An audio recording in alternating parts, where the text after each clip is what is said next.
આપણે છેલ્લા લેક્ચરમાં સ્વાધ્યાય 1.2ના એક્ઝામ્પલ નંબર 7 સુધી ચર્ચા કરી હતી અને આ એક્ઝામ્પલ્સની અંદર આપણે વિધેય એક એક અને વ્યાપ્ત છે કે નહીં તે ચકાસતા હતા અને જો એક એક હોય તો તેને સાબિત કરતા હતા, એક એક ન હોય તો તેનું કંઈક ઉદાહરણ આપીને એવું બતાવતા હતા કે આ એક એક વિધેય નથી.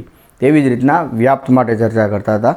હવે આમાં હજુ એક્ઝામ્પલ નંબર 8, 9, 10 આમાં પણ આપણે આ જ વસ્તુ કરવાની છે કે આપેલ વિધેય એક એક છે કે નહીં, વ્યાપ્ત છે કે નહીં તેની ચર્ચા કરવાની છે.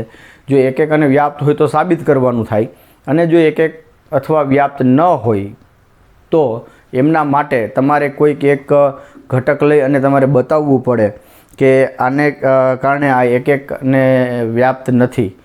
તો આપણે એક્ઝામ્પલ નંબર 8 જોઈએ. સો એક્ઝામ્પલ નંબર 8. એક્ઝામ્પલ નંબર 8 છે કે એ અને બી આપેલ ગણ છે. એ અને બી આપેલ ગણ છે.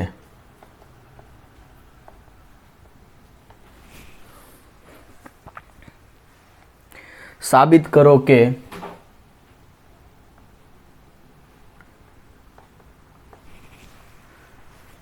f from a to b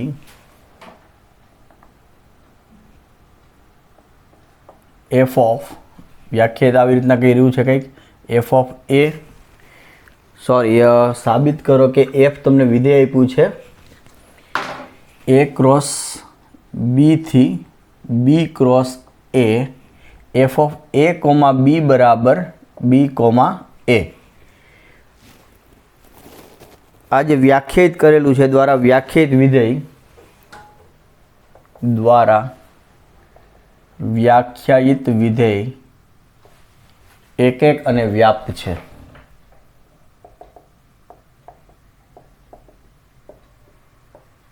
આવું કંઈક આપણે સાબિત કરવાનું છે. તો વિધેય ક્યાંથી ક્યાં વ્યાખ્યાયિત છે? a ક્રોસ b થી b ક્રોસ a અને a અને b તમને આપેલા ગણ છે. તો પહેલાં તો આ વિધેય કેવી રીતના વ્યાખ્યાયિત થયું છે એ જરા સમજીએ આપણે કે a ક્રોસ બીના ઘટકો કેવા હોય? a ક્રોસ બીના ઘટકો કેવા હોય? એ ઓર્ડર પેર હશે, ક્રમયુક્ત જોડ હશે. a કોમા b પ્રકારના. a માંથી આવતો હશે અને b માંથી આવતો હશે. તો વિધેય વ્યાખ્યાયિત કર્યું છે a comma b. f of a comma b બરાબર અહીંયા b ક્રોસ a છે, એટલે કે આ જે b ક્રોસ a થઈ ગયો, બદલાઈ ગયા. a ક્રોસ b ને બદલે b ક્રોસ a થઈ ગયા. તો આનો ઘટક કેવો હોય? તો કે એ પણ ક્રમયુક્ત જોડ હશે, પણ પ્રથમ ઘટક b માંથી આવતો હશે અને બીજો ઘટક a માંથી આવતો હશે. તો હવે આની કિંમત જ તમને આવી આપી છે કે b કોમા a, એટલે આ જે b હતો એ પ્રથમ ઘટક થઈ જાય છે અને a હતો એ બીજો ઘટક થઈ જાય છે. એટલે હવે b તો અહીંયા b માંથી જ હતો એટલે આ b અહીંયા b માં જ છે અને a માંથી હતો અને અહીંયા a માં જ છે. એટલે આ જે ઘટક છે એ અહીંયા જ મળશે તમને. એટલે તમે કોઈ પણ ઘટક a ક્રોસ b માં લેશો અને એની f આગળ કિંમત શોધશો f ની અંદર, તો એ જે મળે છે એ b ક્રોસ એનો જ ઘટક મળે છે. એટલે જે વિધેય છે એ વ્યવસ્થિત વ્યાખ્યાયિત થયેલું છે. હવે આ વિધેય એક એક અને વ્યાપ્ત છે કે નહીં એની ચર્ચા કરવાની છે. તો પહેલાં આપણે એક એક માટે વાત કરીએ. એક એક માટે ચર્ચા કરીએ તો કે a ક્રોસ b માંથી મારે બે ઘટક લેવાના થાય. તો કે પ્રત્યેક a કોમા b અને c comma d belongs to a cross b માટે હું શરૂઆત કરું છું f of a comma b બરાબર f of c comma d થી. કે મેં બે ઘટક લીધા, બે બિંદુઓ લીધા a ક્રોસ b માંથી, એની આગળ મૂલ્યો સરખા છે. તો મારે આ બંને ઘટકો સરખા છે એવું બતાવવું પડે. a કોમા b બરાબર c કોમા d બતાવવું પડે. ઓકે, તો આના માટે શું કરશું?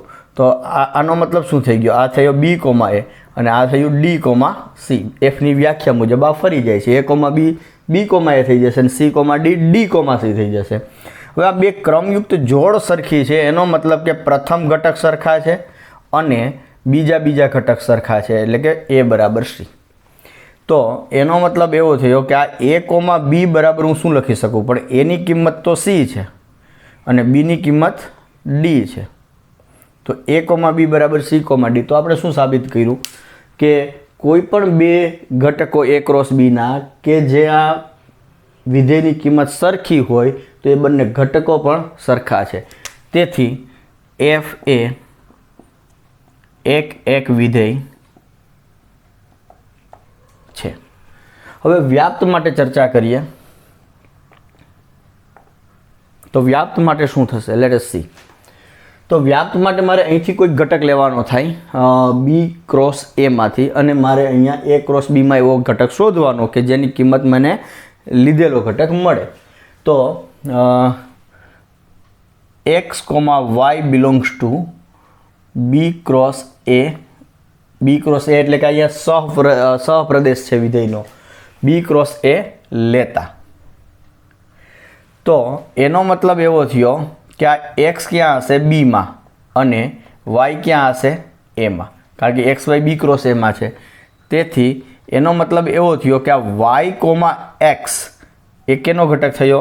એ ક્રોસ બીનો, કારણ કે વાય એમાં છે અને એક્સ બીમાં છે, એટલે વાય કોમા એક્સ એ ક્રોસ બીનો ઘટક થાય છે.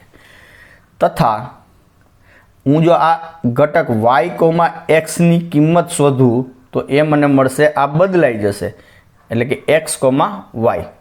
તો શું સાબિત કર્યું આપણે?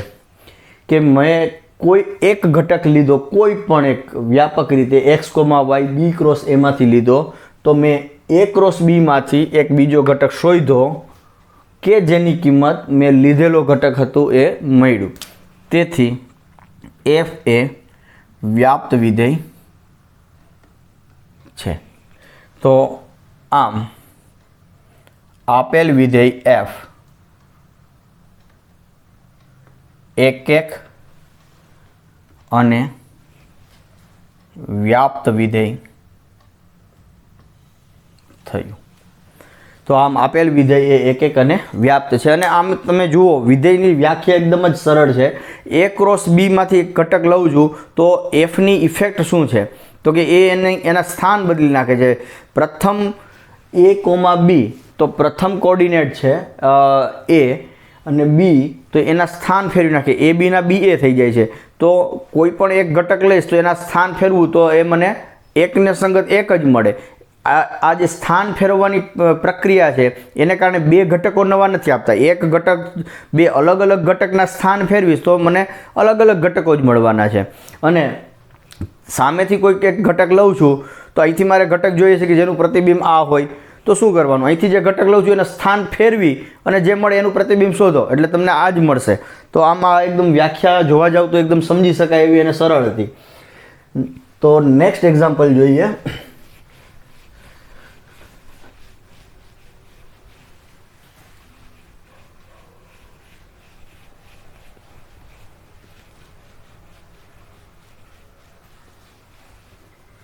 Example number 9.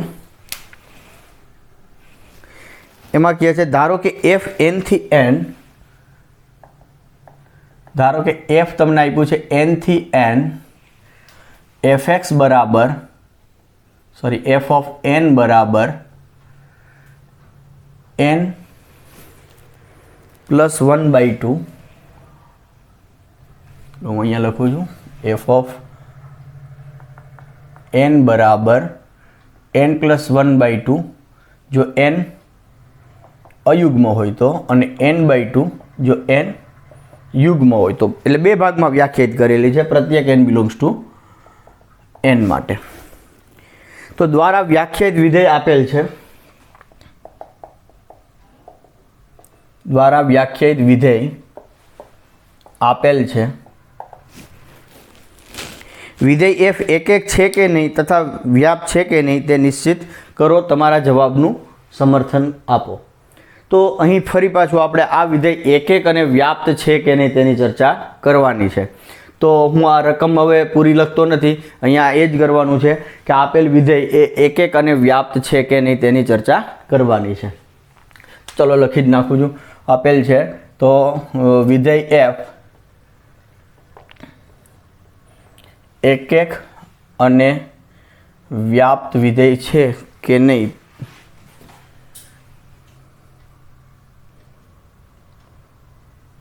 તેની ચર્ચા કરો. ઓકે, તો સોલ્યુશન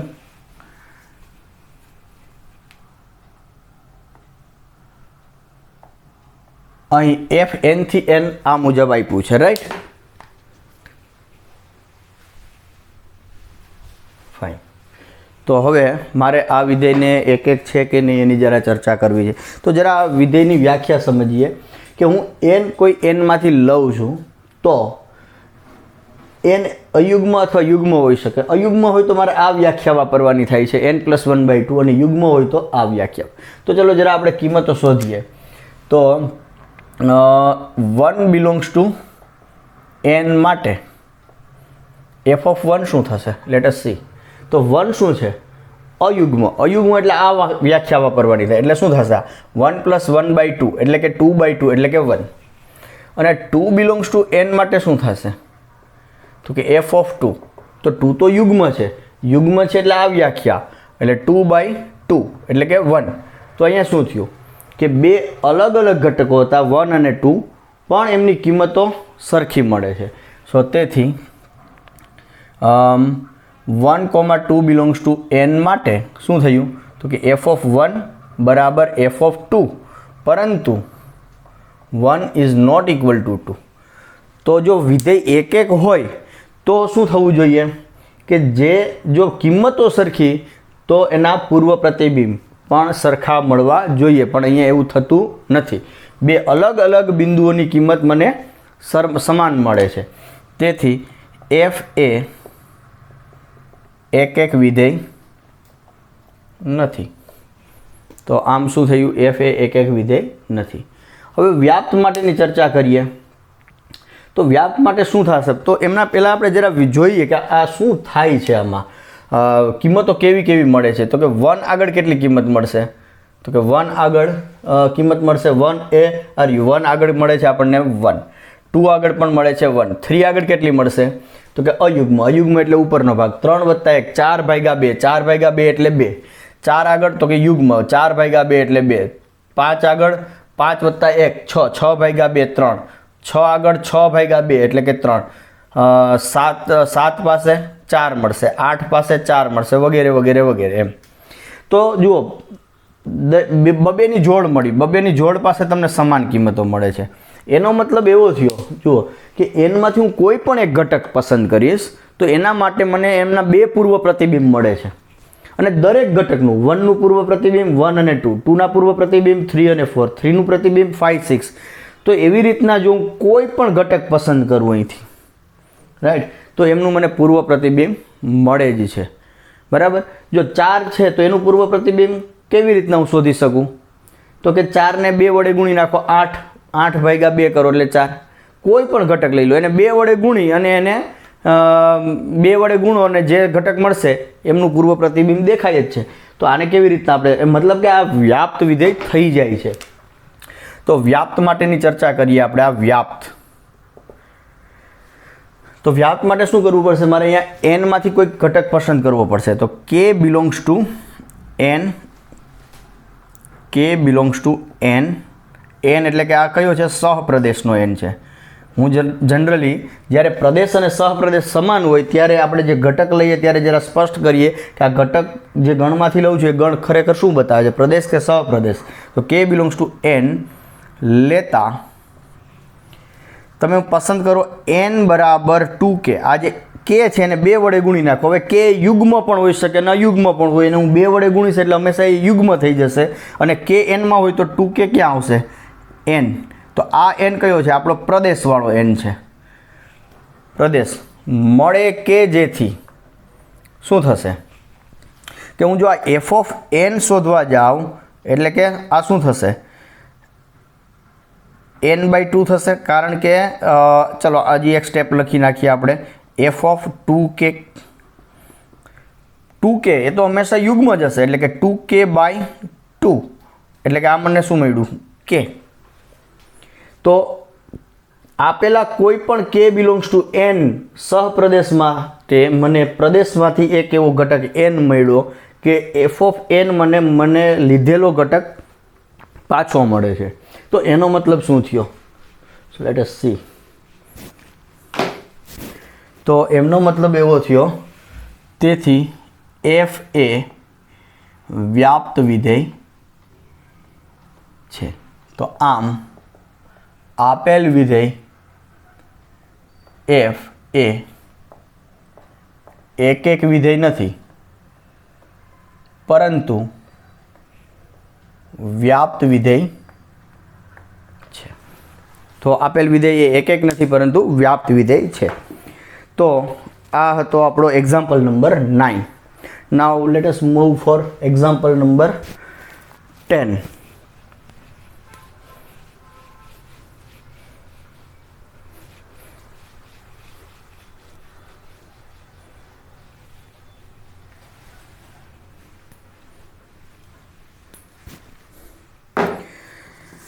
સો એક્ઝામ્પલ નંબર 10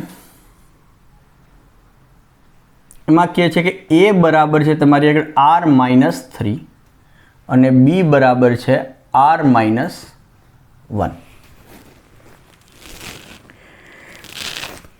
આપેલ છે. હવે તમને એક વિધેય આપ્યું છે આપેલ છે અને fx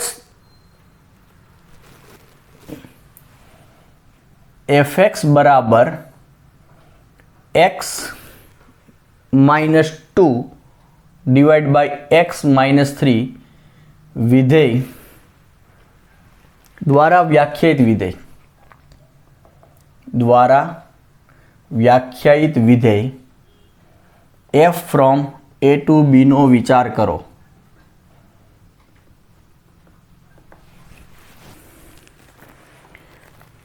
શું f એક અને વ્યાપ્ત છે? તમારા જવાબનું સમર્થન કરો. શું f એ એક અને વ્યાપ્ત છે? તમારા જવાબનું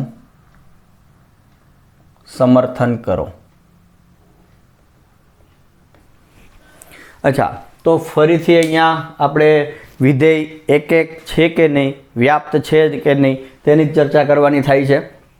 શું કર્યું છે અહીંયા કે મને વિધેય આપ્યું છે a થી b, જ્યાં a શું છે r-3 એટલે કે વાસ્તવિક સંખ્યાઓમાંથી મેં ત્રણને કાઢી નાખ્યા અને b છે r-1 એટલે કે વાસ્તવિક સંખ્યાઓના ગણ rમાંથી મેં માત્ર એકને કાઢી નાખ્યો. તો આવા મારી આગળ આ બે ગણ છે. તો a થી b આવી રીતના એક વિધેય વ્યાખ્યાયિત કર્યું છે.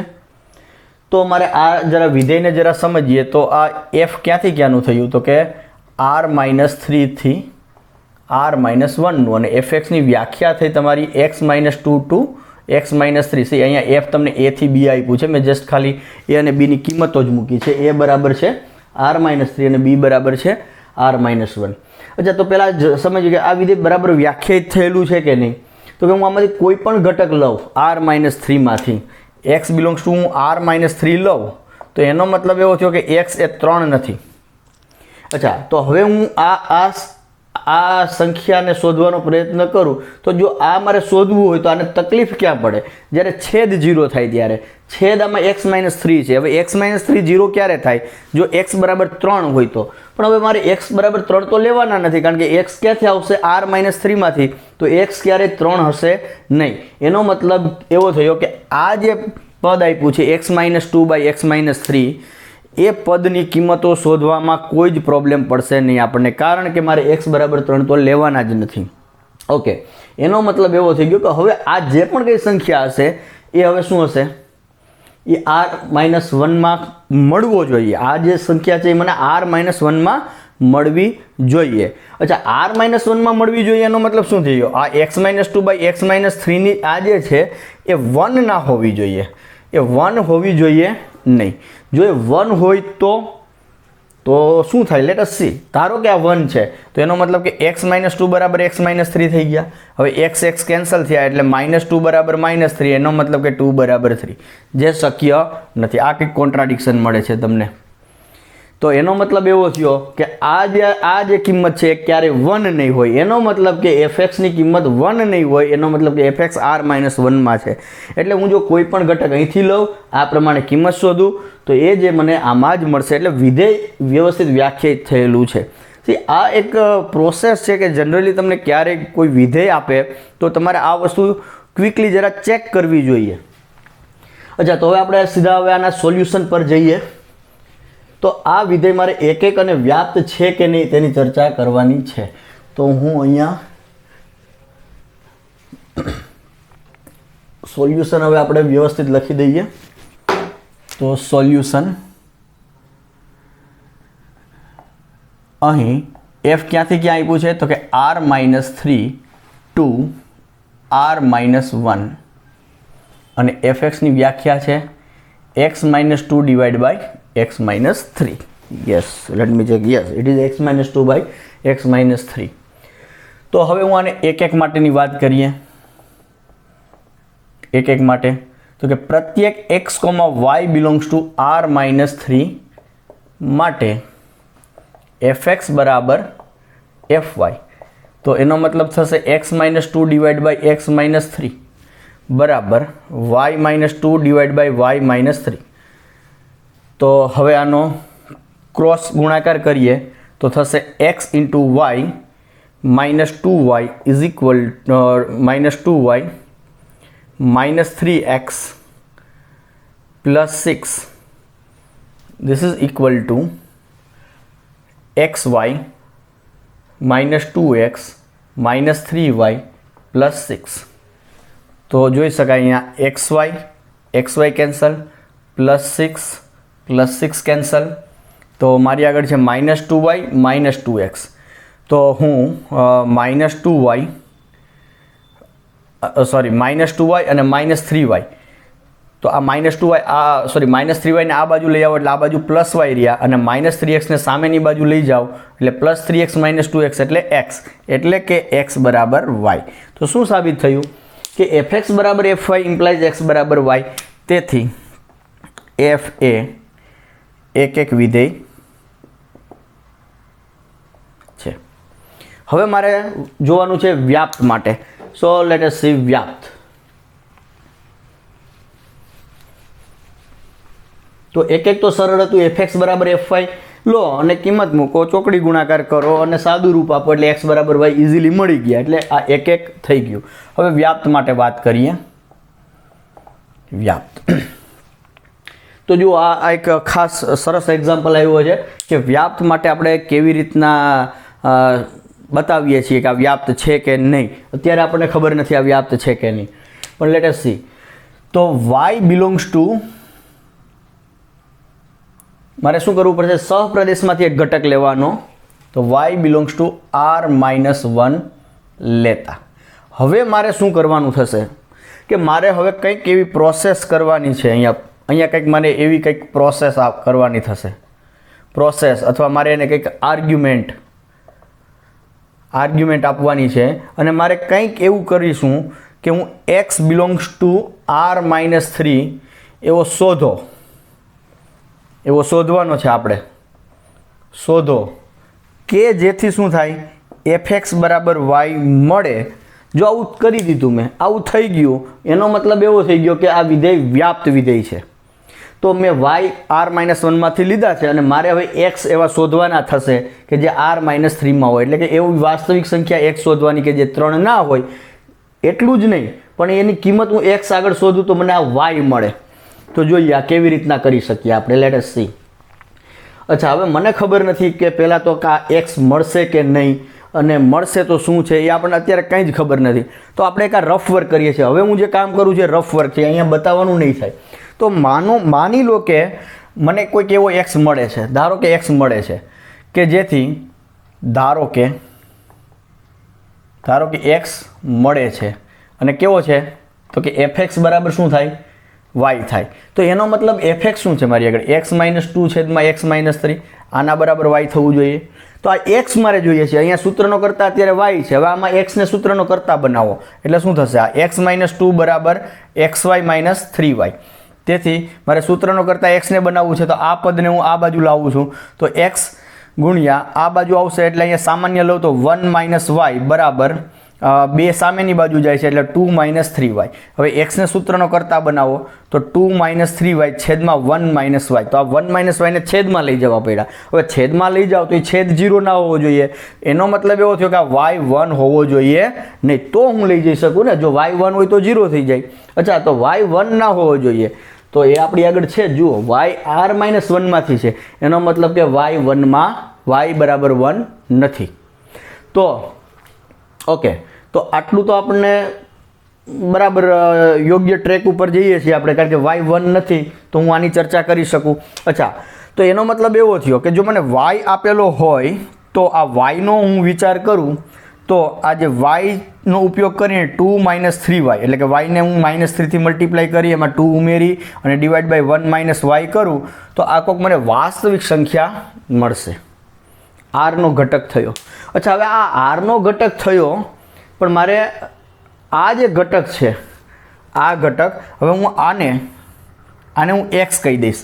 આ મારો એક્સ છે તો એ એક્સ આરમાં થઈ ગયો, પણ મારે એ એક્સ કેવો શોધવાનો થશે? r - 3 માંથી. એનો મતલબ કે આ 3 હોવો જોઈએ નહીં, પણ આપણે જોઈશું કે એ 3 છે કે નહીં. Late us C. પણ મને એક્સ હોય તો શું હોવો જોઈએ? એ આ હોવો જોઈએ. બરાબર. તો અહીંયા આપણે જો કેવી રીતના લખીએ, y બિલોંગ્સ ટુ r - 1 લેતા આ ઘટક 2 - 3y belongs to upon y - y, આ ક્યાં મળશે મને? r થાય. આ થશે. ઓકે, સોરી, હજુ એક સ્ટેપ લખું લેતા. તેથી y એ 1 નથી, તેથી 2 - 3y ડિવાઈડ બાય 1 - y એ કેનો ઘટક થશે? r નો ઘટક થશે. અને આને હું x કહી દઉં, r થાય. અચ્છા, આને મેં x કહી દીધો. હવે ધારો કે આ x બરાબર 3 છે, તો એનો મતલબ શું થઈ ગયો? એનો મતલબ કે 2 - 3y અપોન 1 - y બરાબર 3 થયા. એનો મતલબ એવો થયો કે 2 - 3y બરાબર 3 - 3y. એનો મતલબ કે 3y કેન્સલ, તો 2 બરાબર 3, જે શક્ય નથી. તેથી એનો મતલબ શું થઈ ગયો? x is not equal to 3. તો એનો મતલબ શું થયો?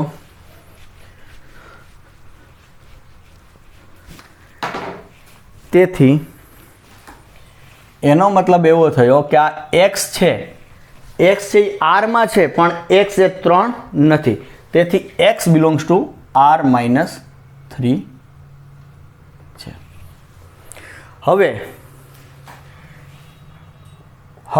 હવે જોઈએ શું થશે. જોજો, તો અત્યાર સુધી શું કર્યું? Let us quickly recall. મેં એક ઘટક r - 1 માંથી લીધો, કોઈ પણ y.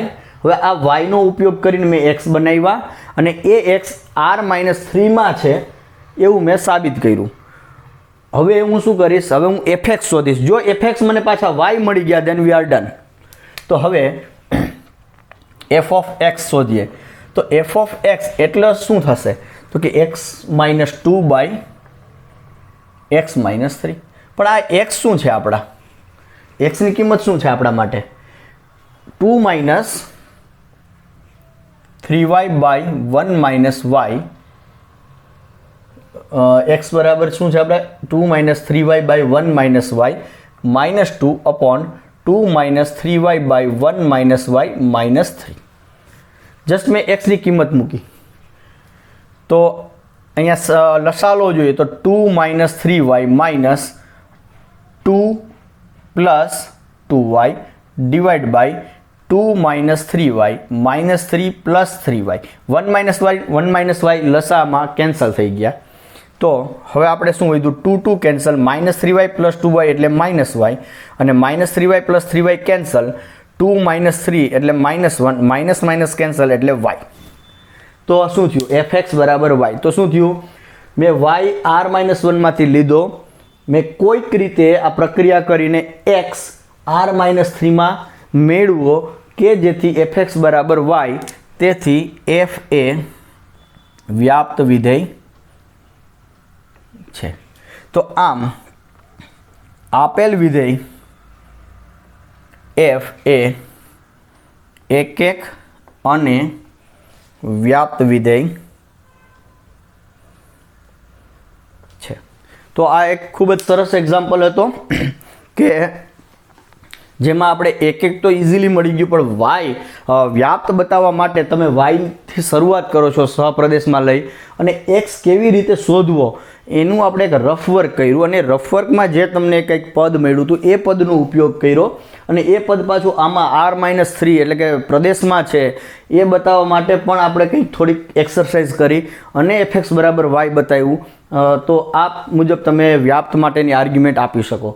તો આ એક્ઝામ્પલ ખાસ સમજવાની જરૂર છે, અને બહુ સરળ છે આર્ગ્યુમેન્ટ, પણ એક વખત ધ્યાન આપી અને સમજવી જરૂરી છે. ઓકે, સો નાવ આ હતો આપણો એક્ઝામ્પલ નંબર 10. હવે મને એક્ઝામ્પલ નંબર 11 અને 12 બે MCQ છે. So let us discuss that two MCQs.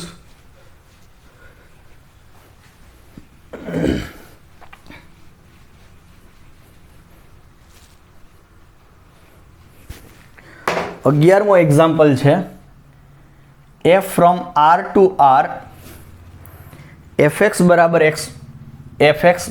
x raise to 4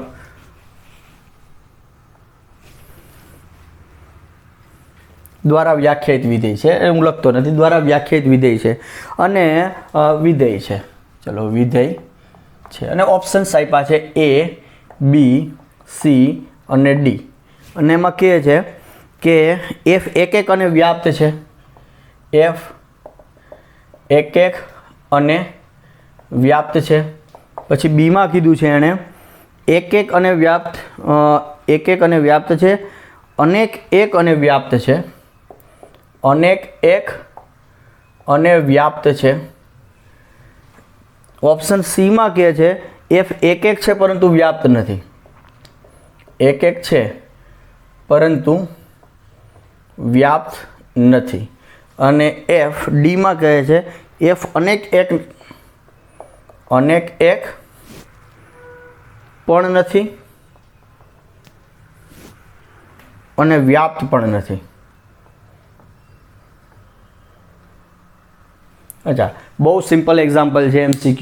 fx બરાબર x રેઝ ટુ 4, અહીંયા x ની 4 ઘાત, અહીંયા જુઓ x સ્ક્વેર, x ની 4 ઘાત, x ની 6 ઘાત, એટલે કે જો બેકી ઘાત આપેલી હોય તો એક સિમ્પલ ઓબ્ઝર્વેશન છે.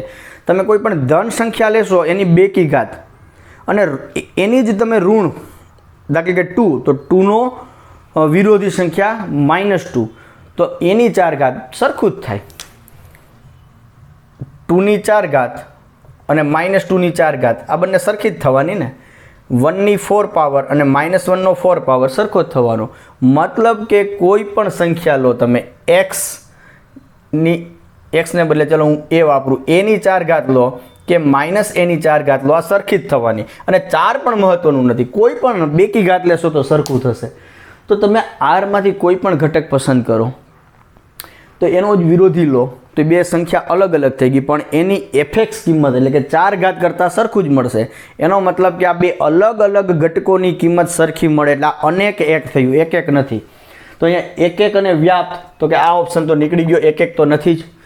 અનેક એક, હા અનેક એક છે, પણ અને વ્યાપ્ત, જે અહીંયા વ્યાપ્તની વાત કરી છે, એટલે આને હું કંઈ કહી શકું નહીં. આ અનેક એક છે પણ આ વ્યાપ્ત વિશે મને હજુ ખબર નથી, એટલે આ બી ઓપ્શનને હું ટચ નથી કરતો. હવે f એક છે પરંતુ વ્યાપ્ત નથી, નો, એક નથી આ, એટલે ઓપ્શન ગયો. પછી f અનેક એક પણ નથી અને વ્યાપ્ત પણ નથી. અનેક એક નથી નહીં, અનેક એક તો છે, બે અલગ અલગ કિંમત આ રહી, -2 અને +2ની કિંમતો સરખી મળે છે. એનો મતલબ કે આ અનેક એક છે, એટલે આ ઓપ્શન ગયો, તો આ જ ઓપ્શન વધ્યો. તો f અનેક એક અને વ્યાપ્ત,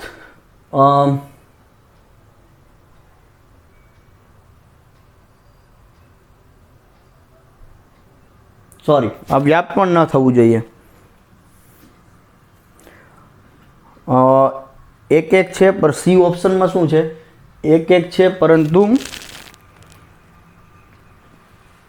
વ્યાપ્ત નથી, દેટ ઇઝ ફાઇન. એક પણ નથી અને વ્યાપ્ત પણ નથી. હા, ઓપ્શન ડી. સોરી, આ અહીંયા આવું આપ્યું છે, મેં અનેક એક લખ્યું છે. આ એક પણ નથી, એક પણ નથી અને આવું છે, અનેક એક નહોતું, એટલે સોરી આ ઓપ્શન શું થશે, એક પણ નથી. હા, એક નથી, આટલું સાચું છે, પણ વ્યાપ્ત વિશે આપણને હજુ ખબર નથી. તો વ્યાપ્ત માટેની ચર્ચા કરીએ. તો વ્યાપ્તમાં શું થશે જુઓ, અહીંયા એક્સની એફએક્સ તમે લેવા જશો, આ જે એફએક્સ લેવા જાઓ તો એ હંમેશા કેવું મળે, એક્સની 4 ઘાત એટલે 0 કે 0 કરતાં મોટા જ છે. એનો મતલબ એવો થયો કે હું અહીંથી જો કોઈ ઋણ સંખ્યા પસંદ કરીશ, ઋણ, દાખલા તરીકે -2 લીધા, તો મને અહીંયા એક પણ એવો એક્સ ના મળે કે જેની કિંમત મને -2 આપે. કારણ કે જો કોઈક એક એક્સ એવો મળી ગયો કે એફએક્સ બરાબર -2, પણ એફએક્સ તો 0 કે 0 કરતાં મોટા જ છે, તો -2 તો ઋણ થઈ ગયા. તો એનો મતલબ કે આ વ્યાપ્ત નથી. તો આ એક પણ નથી અને વ્યાપ્ત પણ નથી, એટલે આ ઓપ્શન સાચો થયો. અને આ ઓપ્શન સોરી આ આપણે ડિસ્કશન અનેક એક અને વ્યાપ્ત, તો કે અનેક એક છે બરાબર પણ વ્યાપ્ત નથી, એટલે આ ઓપ્શન ખોટો થશે. તો ઓપ્શન ડી ઇઝ કરેક્ટ. પછી નેક્સ્ટ એક્ઝામ્પલ આપ્યો છે એફ આર થી આર એફએક્સ બરાબર 3x વિધેય છે અને એમાં ઓપ્શન્સ કયા આપ્યા, લેટ અસ સી. એક અને વ્યાપ્ત છે, પહેલો ઓપ્શન આ જ છે, બી અનેક એક અને વ્યાપ્ત છે, આ જ છે. એક છે પરંતુ વ્યાપ્ત નથી, બરાબર છે, અને એક પણ નથી અને વ્યાપ્ત પણ નથી. અચ્છા, એટલે ઓપ્શન આના આ જ છે. આ એક્ઝામ્પલ નંબર છે 12. વિધેય ફેરવું છે એફએક્સ બરાબર 3x. તો જુઓ, એક હું તમને મેં ગયા લેક્ચરમાં એટલે કે આની આગળના લેક્ચરમાં એક મેં રિમાર્ક લખાવી હતી કે જો તમને આવું વિધેય આપ્યું હોય એફ આર થી આર એફએક્સ બરાબર ax પ્લસ બી, જ્યાં એ 0 નથી અને એ બી કોઈક વાસ્તવિક સંખ્યાઓ છે, તો આ પ્રકારનું વિધેય એક અને વ્યાપ્ત થાય. આમ એક રિમાર્ક લખાવી હતી, રાઈટ. તો આનો યુઝ કરો તો બીની કિંમત કેટલી થઈ 0 અને એની કિંમત થઈ 3 અને 3 એ શૂન્યતર છે, શૂન્ય નથી. તો આ વિધેય કેવું થઈ ગયું, એક અને વ્યાપ્ત. તો શું થશે આ એક અને વ્યાપ્ત? તો ઓપ્શન એ ઇઝ કરેક્ટ. આ બધા 3 એક ગયા, રોંગ આન્સર. તો આ ક્વિકલી આ રિમાર્કનો યુઝ કરો તો 1 સ્ટેપ આન્સર છે આનો. અચ્છા, પણ છતાં હજુ આપણે એક્ઝામમાં હોય તો તમે આ રીતના ડાયરેક્ટ યુઝ કરવાનો, પણ અત્યારે આપણે જરા ચર્ચા કરી લઈએ કે આ કેવી રીતના એક અને વ્યાપ્ત થશે. તો બહુ સિમ્પલ છે. ચલો, હું x બરાબર y લઈ લઉં. ધારો કે x y belongs to r માટે એફએક્સ બરાબર એફ વાય, તો શું થશે 3x is equal to 3y, એટલે શું થઈ ગયું એક્સ બરાબર વાય, એટલે એક થઈ ગયું. અને વ્યાપ્ત માટે તો કે હું y બિલોંગ્સ ટુ આર લઉં, તો મારે અહીંયા એક્સ એવો શોધવાનો છે કે જેથી એફએક્સ મને વાય મળે. તો સી એફએક્સમાં શું થાય છે, એ 3 ગણા થઈ જાય છે ને. મને એક્સ આપે તો એફ શું કામ કરે છે, એક્સના 3 ગણા કરી દે છે. તો મને અહીંયા વાય આપ્યો હોય તો અહીંયા એક્સ કયો હોવો જોઈએ, તો એના ત્રીજા ભાગનો હોય, તો એ વસ્તુને હું 3 ગણા કરું તો મને મૂળ મળશે.